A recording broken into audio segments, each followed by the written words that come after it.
Mentari pagi merayap naik, menyinari jalanan kota yang mulai ramai. Aroma knalpot bercampur dengan wangi nasi uduk dari warung pinggir jalan, menciptakan aroma khas yang selalu menyambut Pak Suparjo memulai harinya. Lelaki itu, dengan kulit legam terbakar matahari dan kerutan di wajah yang menceritakan pahit manis kehidupan, mengusap peluh di dahinya. Becak bututnya, saksi bisu perjuangan hidup, setia menanti di bawah pohon trembe sirindang. Pak Suparjo, atau yang akrab disapa Mas Parjo, adalah potret kesederhanaan yang menghangatkan. Meski hidup pas-pasan, semangatnya untuk berbagi tak pernah padam. Prinsipnya sederhana, rezeki itu datangnya dari Allah, dan sebagian dari rezeki itu adalah hak orang lain. Hari ini, langit tampak cerah, namun entah mengapa, rezeki seolah enggan menghampiri. Dari pagi hingga siang, becaknya sepi penumpang. Mas Parjo hanya bisa duduk di atas becaknya, sesekali mengipasi wajahnya dengan topi lusuh, sambil melantunkan sholawat dalam hati. Allahumma sholli ala Muhammad, ya Rabbi sholli alaihi wasallim. Di tengah lamunannya, tiba-tiba seorang kakek renta menghampirinya. Kakek itu berpakaian compang camping, wajahnya penuh debu, dan tangannya gemetar memegang kaleng bekas. Nak, bisa minta sedikit rezekinya. Sudah dari pagi saya belum makan, suara kakek itu lirih, hampir tak terdengar. Mas Parjo menatap kakek itu dengan iba. Di rogohnya saku celananya, hanya ada selembar uang 5 ribuan yang tersisa. Itulah satu-satunya uang yang dimilikinya hari ini. Ya Allah, gumam Mas Parjo dalam hati. Dilema menghantuinya. Uang itu rencananya untuk membeli makan siang, tapi melihat kondisi kakek di depannya, hatinya tak tega. Tiba-tiba, Yatimin, teman sesama tukang becak, datang menghampiri. Yatimin dikenal sebagai orang yang perhitungan, bahkan cenderung pelit.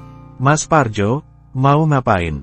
Jangan dikasih, Mas. Pemalas itu, bisanya cuma minta-minta, celetuk Yatimin dengan nada sinis. Mas Parjo menarik napas dalam-dalam. Ia tahu betul watak Yatimin, tapi ia tak ingin terpancing emosi. Dengan senyum lembut, ia menoleh ke arah Yatimin. Sudahlah, Min, rezeki itu urusan Allah. Kita tidak tahu apa yang sedang dialami orang lain, jawab Mas Parjo dengan tenang. Yatimin mendengus kesal. Ah, Mas Parjo ini memang terlalu baik. Nanti kalau dimarahin Bayu Ngatirah baru tahu rasa, gerutunya. Mas Parjo terkekeh pelan. Insya Allah, istriku tidak akan marah. Dia tahu betul, sedekah itu membawa berkah, ujarnya. Tanpa ragu, Mas Parjo memberikan uang 5 ribuan itu kepada kakek pengemis.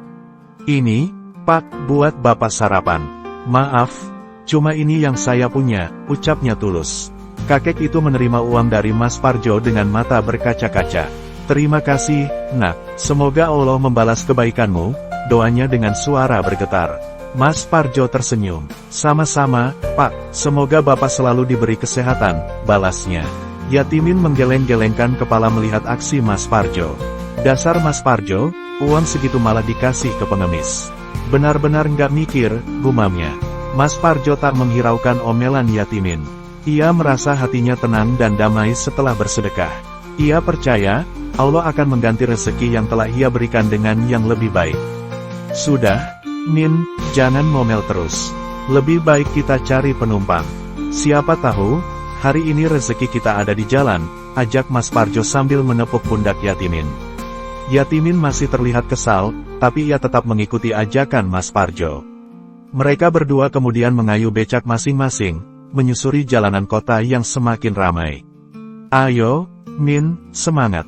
Jangan lupa berdoa, semoga Allah memudahkan rezeki kita hari ini, seru Mas Parjo dengan nada penuh semangat. Yatimin hanya mengangguk lesu. Dalam hatinya, ia masih meragukan tindakan Mas Parjo. Ia berpikir, bagaimana mungkin bisa mendapatkan rezeki jika uang satu-satunya malah diberikan kepada pengemis. Namun, ia tak berani mengungkapkan keraguannya kepada Mas Parjo. Ia tahu betul, Mas Parjo adalah orang yang keras kepala jika sudah menyangkut urusan keyakinan. Mas Parjo dan Yatimin terus mengayuh becak mereka, menyusuri jalanan yang semakin dipadati kendaraan. Panas matahari mulai terasa menyengat kulit, membuat peluh semakin bercucuran. Mas Parjo sesekali mengusap dahinya dengan lengan baju, sambil terus melantunkan sholawat dalam hati. Allahumma sholli ala Muhammad. Di tengah perjalanan, mereka melihat seorang wanita muda berdiri di pinggir jalan, tampak kebingungan. Wanita itu mengenakan pakaian rapi, seperti hendak pergi ke kantor. Di tangannya, ia memegang sebuah tas besar dan sebuah koper. Sepertinya dia butuh bantuan, gumam Mas Parjo dalam hati. Tanpa ragu, ia mengarahkan becaknya ke arah wanita itu. "Mbak, mau kemana?" "Butuh bantuan," tanya Mas Parjo dengan ramah. Wanita itu menoleh ke arah Mas Parjo dengan wajah lega. "Iya, Pak, saya mau ke stasiun, tapi taksi belum datang-datang," jawabnya dengan nada cemas. "Stasiun, mari, Mbak, saya antar." "Kebetulan searah," tawar Mas Parjo. Wanita itu tampak ragu sejenak. Ia melirik becak Mas Parjo yang terlihat butut dan sederhana. Namun, melihat wajah Mas Parjo yang tulus dan bersahaja, ia akhirnya mengangguk setuju. "Baiklah, Pak, terima kasih banyak," ucapnya. Mas Parjo segera membantu wanita itu menaikkan tas dan kopernya ke atas becak. Yatimin hanya bisa melihat dengan tatapan iri. Ia berharap, wanita itu memilih becaknya, bukan becak Mas Parjo yang sudah reyot.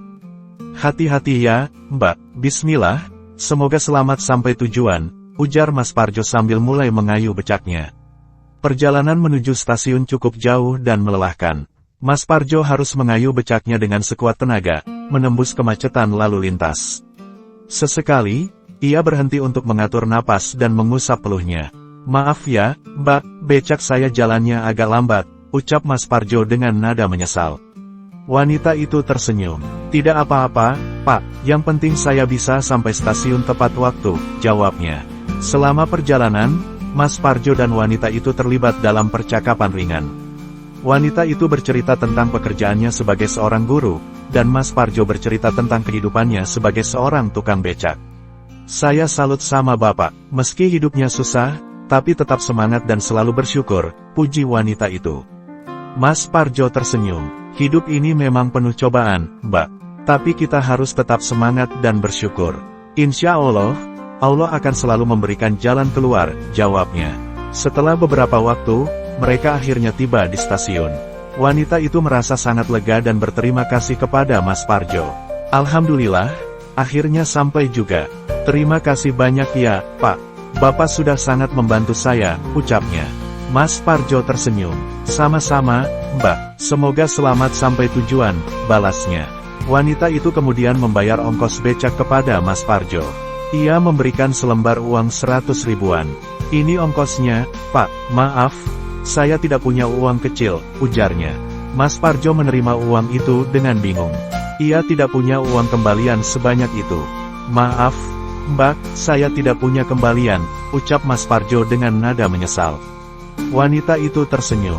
"Tidak apa-apa, Pak, anggap saja itu rezeki Bapak hari ini," ujarnya. Mas Parjo terkejut mendengar ucapan wanita itu. Ia tidak menyangka akan mendapatkan rezeki sebanyak itu. "Alhamdulillah, terima kasih banyak, Mbak," ucap Mas Parjo dengan mata berkaca-kaca. Wanita itu tersenyum dan kemudian bergegas masuk ke dalam stasiun. Mas Parjo masih terpaku di tempatnya, memandangi uang 100 ribuan di tangannya. Ia merasa sangat bersyukur kepada Allah atas rezeki yang telah diberikan kepadanya. "Alhamdulillah, ya Allah, Engkau memang Maha Pemurah," gumam Mas Parjo dalam hati.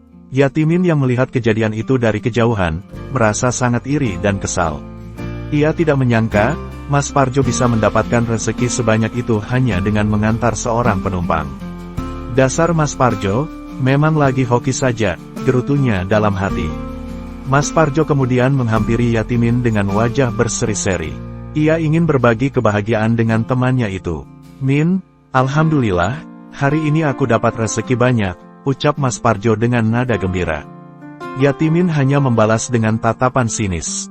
"Rezeki nomplok itu, Mas. Enggak semua hari bisa begitu," ujarnya. Mas Parjo tidak menghiraukan komentar sinis Yatimin. Ia tetap merasa bersyukur dan bahagia. Ia kemudian mengajak Yatimin untuk makan siang bersama di warung nasi uduk langganan mereka. "Ayo, Min, kita makan siang.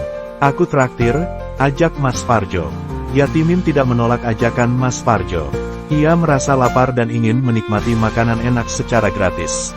Mereka berdua kemudian pergi ke warung nasi uduk dan memesan makanan. Sambil makan, Mas Parjo bercerita tentang pengalamannya mengantar wanita ke stasiun dan mendapatkan uang 100 ribuan. Yatimin mendengarkan cerita Mas Parjo dengan tatapan iri.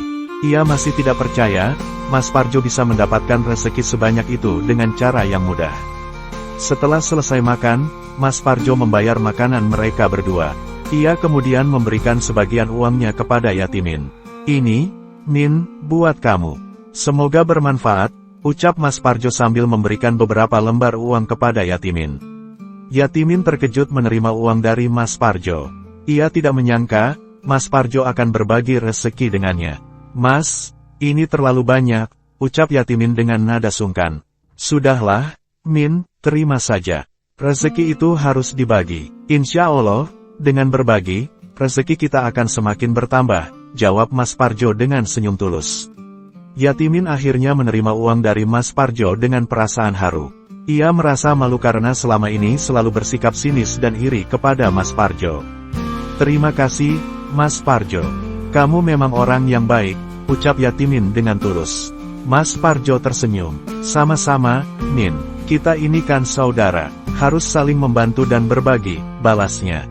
Setelah makan siang, Mas Parjo dan Yatimin kembali melanjutkan pekerjaan mereka sebagai tukang becak.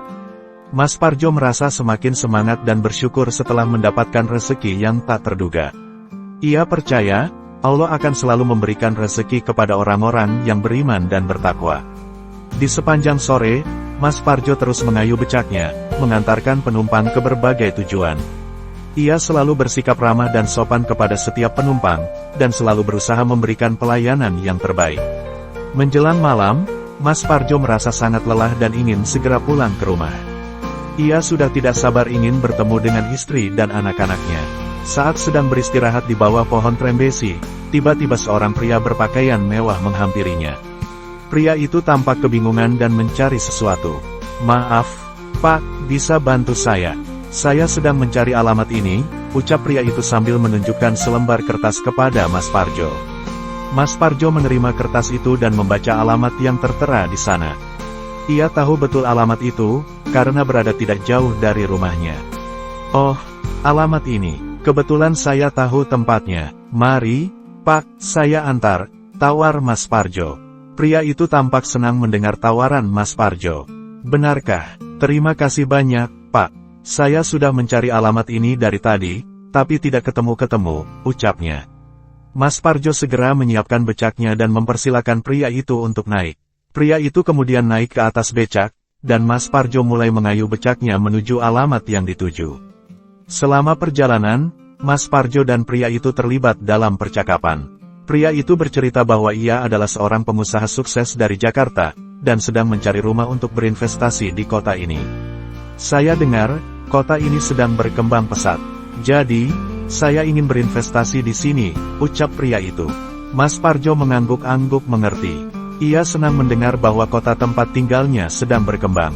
Setelah beberapa waktu, mereka akhirnya tiba di alamat yang dituju. Pria itu merasa sangat senang dan berterima kasih kepada Mas Parjo. "Alhamdulillah, akhirnya sampai juga.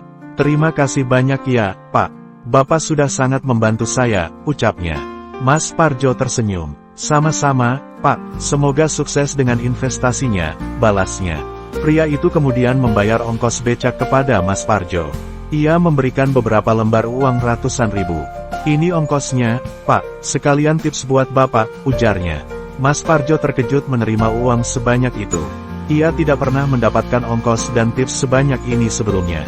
"Ya Allah, terima kasih banyak, Pak," ucap Mas Parjo dengan mata berkaca-kaca. Pria itu tersenyum dan kemudian bergegas masuk ke dalam rumah yang dicarinya. Mas Parjo masih terpaku di tempatnya, memandangi uang ratusan ribu di tangannya. Ia merasa sangat bersyukur kepada Allah atas rezeki yang telah diberikan kepadanya. Saat sedang menghitung uangnya, tiba-tiba pria itu keluar lagi dari rumah. Ia tampak tergesa-gesa dan menghampiri Mas Parjo. "Maaf, Pak, saya mau minta tolong lagi. Apakah Bapak bersedia membantu saya?" tanya pria itu dengan nada memohon. Mas Parjo bingung mendengar permintaan pria itu. "Membantu apa, Pak?" tanyanya. Pria itu kemudian menjelaskan bahwa ia sedang mencari seorang notaris untuk mengurus surat-surat pembelian rumah. Ia tidak tahu di mana letak kantor notaris di kota ini. "Apakah Bapak tahu di mana letak kantor notaris di sini? Kalau tahu, tolong antarkan saya ke sana," pinta pria itu. Mas Parjo berpikir sejenak. Ia memang tahu letak kantor notaris di kota ini, karena sering mengantarkan orang ke sana. Namun, ia sudah sangat lelah dan ingin segera pulang ke rumah. Namun, melihat wajah pria itu yang tampak memohon, Mas Parjo tidak tega menolaknya. Ia merasa kasihan kepada pria itu yang sedang kesulitan. "Baiklah, Pak, saya bersedia mengantarkan Bapak ke kantor notaris," ucap Mas Parjo dengan tulus. Pria itu tampak sangat senang mendengar jawaban Mas Parjo. "Alhamdulillah, terima kasih banyak, Pak. Bapak memang orang yang baik," ucapnya. Mas Parjo kemudian menyiapkan becaknya dan mempersilakan pria itu untuk naik. Pria itu kemudian naik ke atas becak, dan Mas Parjo mulai mengayuh becaknya menuju kantor notaris. Perjalanan menuju kantor notaris cukup jauh dan melelahkan. Mas Parjo harus mengayuh becaknya dengan sekuat tenaga, menembus kemacetan lalu lintas. Namun, ia tidak mengeluh sedikit pun. Ia merasa senang bisa membantu orang lain yang sedang kesulitan. Setelah beberapa waktu, mereka akhirnya tiba di kantor notaris. Pria itu merasa sangat lega dan berterima kasih kepada Mas Parjo. "Alhamdulillah, akhirnya sampai juga. Terima kasih banyak ya, Pak. Bapak sudah sangat membantu saya," ucapnya. Mas Parjo tersenyum. "Sama-sama, Pak. Semoga urusannya lancar," balasnya. Pria itu kemudian membayar ongkos becak kepada Mas Parjo. Ia memberikan sebuah amplop tebal kepada Mas Parjo. "Ini ongkosnya, Pak. Sekalian ucapan terima kasih dari saya," ujarnya. Mas Parjo menerima amplop itu dengan bingung. Ia tidak tahu apa isi amplop itu. "Terima kasih banyak, Pak," ucap Mas Parjo dengan nada terharu. Pria itu tersenyum dan kemudian bergegas masuk ke dalam kantor notaris. Mas Parjo masih terpaku di tempatnya, memandangi amplop tebal di tangannya. Ia merasa penasaran dengan isi amplop itu. Setelah pria itu masuk ke dalam kantor notaris, Mas Parjo membuka amplop itu dengan hati-hati.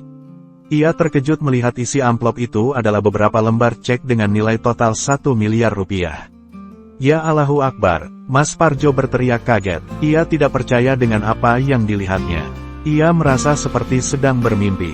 Mas Parjo kemudian memeriksa kembali cek-cek itu dengan teliti. Ia memastikan bahwa cek-cek itu asli dan bukan palsu. Setelah yakin bahwa cek-cek itu asli, Mas Parjo langsung bersujud syukur kepada Allah SWT. "Alhamdulillah, ya Allah. Engkau memang maha kaya. Engkau telah memberikan rezeki yang tak terduga kepadaku," ucap Mas Parjo dengan air mata berlinang. Mas Parjo tidak tahu bagaimana cara menggunakan uang sebanyak itu. Ia hanya seorang tukang becak yang hidup sederhana. Ia tidak pernah bermimpi akan memiliki uang sebanyak itu. Namun, Mas Parjo bertekad untuk menggunakan uang itu dengan sebaik-baiknya. Ia ingin membantu orang-orang yang membutuhkan, membangun masjid, dan menyekolahkan anak-anaknya hingga perguruan tinggi. Mas Parjo kemudian pulang ke rumah dengan hati yang gembira. Ia ingin segera menceritakan kebahagiaan ini kepada istri dan anak-anaknya. Ia yakin mereka akan sangat senang mendengar kabar ini. Di sepanjang jalan, Mas Parjo terus bersyukur kepada Allah SWT atas rezeki yang telah diberikan kepadanya.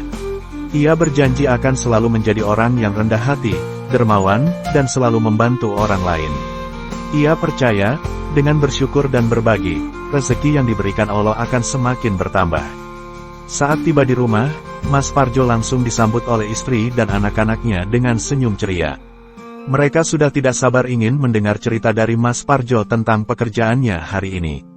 "Assalamualaikum, istriku, anak-anakku," sapa Mas Parjo dengan nada gembira. "Waalaikumsalam, Ayah," jawab istri dan anak-anak Mas Parjo serentak. Mas Parjo kemudian menceritakan semua kejadian yang dialaminya hari ini kepada istri dan anak-anaknya. Ia menceritakan tentang kakek pengemis yang ia beri uang, wanita yang ia antar ke stasiun, dan pengusaha kaya yang ia antar ke kantor notaris. Istri dan anak-anak Mas Parjo mendengarkan cerita Mas Parjo dengan penuh perhatian. Mereka merasa bangga dan terharu dengan kebaikan hati Mas Parjo. Setelah selesai bercerita, Mas Parjo menunjukkan cek senilai 1 miliar rupiah kepada istri dan anak-anaknya. Mereka terkejut dan tidak percaya dengan apa yang dilihatnya. "Ya Allah, Ayah, benarkah ini?" tanya anak sulung Mas Parjo dengan nada. "Ya Allah, Ayah, benarkah ini?" tanya Andika, anak sulung Mas Parjo, dengan mata membulat tak percaya. Cek bernilai fantastis itu berpindah dari tangan Mas Parjo ke tangannya, disentuhnya dengan hati-hati, seolah takut kertas itu akan lenyap seperti mimpi. "Benar, Nak, ini rezeki dari Allah," jawab Mas Parjo dengan senyum lebar, namun tetap menyimpan ketenangan. Ia tahu, uang sebanyak ini bisa jadi ujian, bukan hanya berkah. Istrinya, Aminah, mendekat, ikut mengamati cek tersebut. Air mata haru mengalir di pipinya. "Alhamdulillah, ya Rab, Engkau telah mendengar doa-doa kita," ucapnya lirih. Malam itu, rumah Mas Parjo yang sederhana terasa lebih hangat dari biasanya. Bukan hanya karena kebahagiaan yang meluap, tapi juga karena diskusi panjang tentang bagaimana cara menggunakan uang tersebut dengan bijak. Mas Parjo menekankan, uang ini adalah amanah yang harus dipertanggungjawabkan. Kita tidak boleh terlena dengan kekayaan ini. Ingat, dulu kita susah, kita tahu bagaimana rasanya kekurangan. Uang ini harus bisa membantu lebih banyak orang, pesan Mas Parjo. Keputusan pertama yang mereka ambil adalah melunasi semua hutang. Mas Parjo tidak ingin ada lagi beban riba yang menghimpit keluarganya. Kemudian, sebagian uang disumbangkan untuk pembangunan masjid di kampung mereka, yang selama ini hanya berupa musola kecil. Andika, yang memiliki jiwa bisnis, mengusulkan untuk berinvestasi di bidang properti. Ia melihat potensi besar di kota mereka yang sedang berkembang.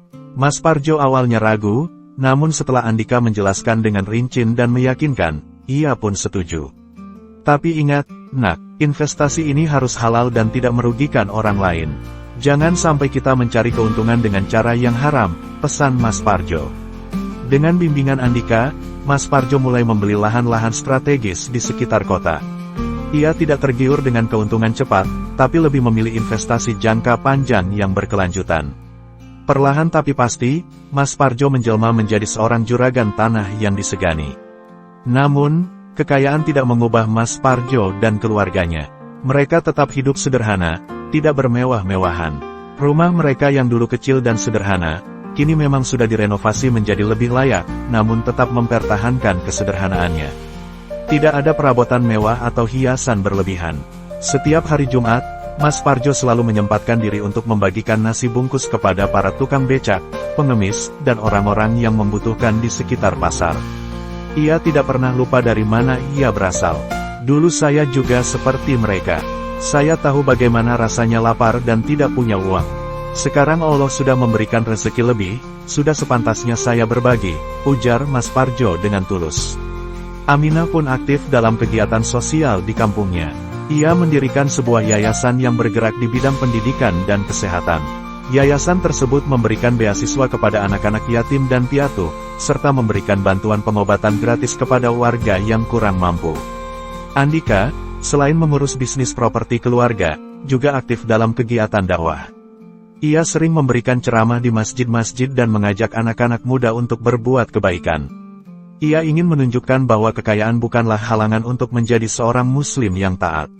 Waktu terus berlalu, Mas Parjo semakin tua, namun semangatnya untuk berbuat kebaikan tidak pernah pudar. Ia selalu berpesan kepada anak-anaknya untuk terus menjaga amanah Allah dan tidak pernah melupakan orang-orang yang membutuhkan. Suatu malam, Mas Parjo jatuh sakit. Ia dirawat di rumah sakit selama beberapa hari. Seluruh keluarga berkumpul di sisinya, memberikan dukungan dan doa. "Ayah, kami semua sayang ayah," ucap Andika dengan suara bergetar. Mas Parjo tersenyum lemah. "Ayah juga sayang kalian semua. Ingat pesan ayah, ya. Teruslah berbuat baik dan jangan pernah melupakan Allah," pesannya. Keesokan harinya, Mas Parjo menghembuskan napas terakhirnya. Seluruh kampung berduka atas kepergiannya. Ia dikenal sebagai sosok yang dermawan, rendah hati, dan selalu membantu orang lain. Setelah Mas Parjo wafat, Andika menggantikan posisinya sebagai kepala keluarga dan pengelola bisnis properti. Ia mewarisi sifat-sifat baik ayahnya, yaitu ramah, dermawan, dan selalu membantu orang lain. Andika terus mengembangkan bisnis properti keluarga, namun tetap berpegang pada prinsip-prinsip Islam. Ia tidak pernah melakukan praktik riba atau penipuan. Ia selalu berusaha untuk memberikan yang terbaik kepada para pelanggannya. Selain itu, Andika juga melanjutkan kegiatan sosial yang telah dirintis oleh ibunya. Ia semakin memperluas jangkauan yayasan pendidikan dan kesehatan, sehingga semakin banyak orang yang mendapatkan manfaat. Setiap tahun, Andika menyelenggarakan acara santunan anak yatim dan piatu di kampungnya. Ia mengundang ratusan anak yatim dan piatu untuk datang ke rumahnya, memberikan mereka pakaian baru, makanan enak, dan uang saku. Saya ingin berbagi kebahagiaan dengan mereka. Saya ingin mereka merasakan kasih sayang dan perhatian, meskipun mereka sudah tidak memiliki orang tua, ujar Andika. Andika juga sering memberikan bantuan kepada masjid-masjid dan musola-musola yang membutuhkan. Ia menyumbangkan uang untuk pembangunan dan renovasi tempat ibadah, serta memberikan bantuan kepada para imam dan marbot. Saya ingin memakmurkan masjid dan musola. Saya ingin umat Islam semakin rajin beribadah dan mendekatkan diri kepada Allah, kata Andika. Andika juga dikenal sebagai sosok yang peduli terhadap lingkungan. Ia sering mengadakan kegiatan bersih-bersih di kampungnya, serta mengajak warga untuk menanam pohon dan menjaga kelestarian alam. Kita harus menjaga lingkungan kita. Lingkungan yang bersih dan sehat akan membuat kita hidup lebih nyaman dan bahagia, tutur Andika. Berkat kebaikan dan kedermawanannya, Andika semakin dicintai dan dihormati oleh masyarakat. Ia menjadi panutan bagi banyak orang, terutama anak-anak muda. Andika membuktikan bahwa kekayaan bukanlah halangan untuk menjadi seorang muslim yang baik. Ia menggunakan kekayaannya untuk berbuat kebaikan dan membantu orang lain. Ia selalu ingat pesan ayahnya, yaitu untuk terus menjaga amanah Allah dan tidak pernah melupakan orang-orang yang membutuhkan. Kisah Mas Parjo dan Andika adalah kisah tentang bagaimana rezeki yang diberikan Allah dapat menjadi berkah yang berlimpah jika digunakan dengan bijak dan untuk kebaikan.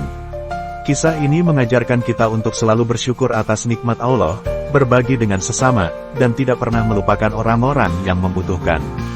Kisah ini adalah cerminan dari ajaran Islam yang penuh dengan hikmah dan kedamaian. Tamat.